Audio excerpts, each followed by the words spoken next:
এতদিন পর্যন্ত আহতদের আন্তর্জাতিক মানের সেবা নিশ্চিত করতে না পারা এবং তাদের জন্য পূর্ণাঙ্গ একটি তালিকা করতে না পারাকে আমি এই অন্তর্বর্তীকালীন সরকারের প্রথম ব্যর্থতা হিসেবে চিহ্নিত করতে চাই। এই অন্তর্বর্তীকালীন সরকারের যারা দায়িত্বপ্রাপ্ত রয়েছেন তাদের উচিত ছিল যত দ্রুত সম্ভব আহতদের পাশে দাঁড়ানোর ভিজিবল পদক্ষেপ নেওয়া, কিন্তু আমরা ভিজিবল কোনো পদক্ষেপ দেখিনি, যে কারণে আমরা অন্তর্বর্তীকালীন সরকারের স্বাস্থ্য বিভাগের আমরা নিন্দা জানাচ্ছি। আরেকটি বিষয়, এই সম্পূরক একটি বিষয়, সেটি হচ্ছে আমাদের এই যে সমন্বয়ক এবং সহসমন্বয়ক নিয়ে বিভিন্ন ধরনের আলাপ আলোচনা হচ্ছে বিভিন্ন জায়গায়। আমরা স্পষ্ট করে বলতে চাই, আপনারা যারা গণমাধ্যম কর্মী রয়েছেন ঢাকা কেন্দ্রিক আমাদের বিভিন্ন যারা সমন্বয়ক এবং সহসমন্বয়ক রয়েছেন, আপনারা দেখতে পাচ্ছেন তাদের কি সারাদিন কি অক্লান্ত পরিশ্রম করছে।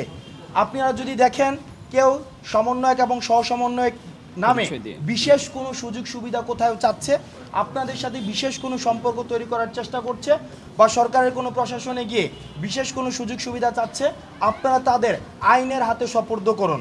কারণ আমাদের কোনো এজেন্সি নেই, লেজিটিমেসি নেই যে আমরা কোনো বিশেষ সুযোগ সুবিধা আমরা দাবি করব।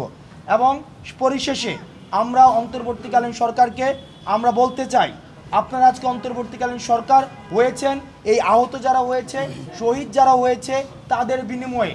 সুতরাং অন্যান্য পলিসি রিফরমেশনের আগে, অন্যান্য পলিসি অ্যাডপশনের আগে আপনাদের প্রথম এবং প্রধান কাজ হচ্ছে তাদের বিষয়টি দ্রুততম সময়ের মধ্যে আপনার সমাধান করা এবং আহত পরিবারদের পাশে দাঁড়ানো।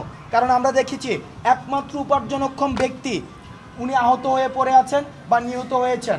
সুতরাং আমরা আর অ্যাসপাইরেশনাল স্পিচ শুনতে চাই না, বড় বড় গল্প শুনতে চাই না, এটা করে ফেলবো সেটা করে ফেলবো শুনতে চাই না, ব্লেমিং গেম আমরা শুনতে চাই না, দোষ এর ঘাড়ে ওর ঘাড়ে চাপানো, আওয়ামী জামাত বিএনপি ফেসিবাদের উপরে দোষ চাপানোর যে ব্লেমিং টেকিংয়ের যে বিষয়টি সেটি আর আমরা শুনতে চাই না।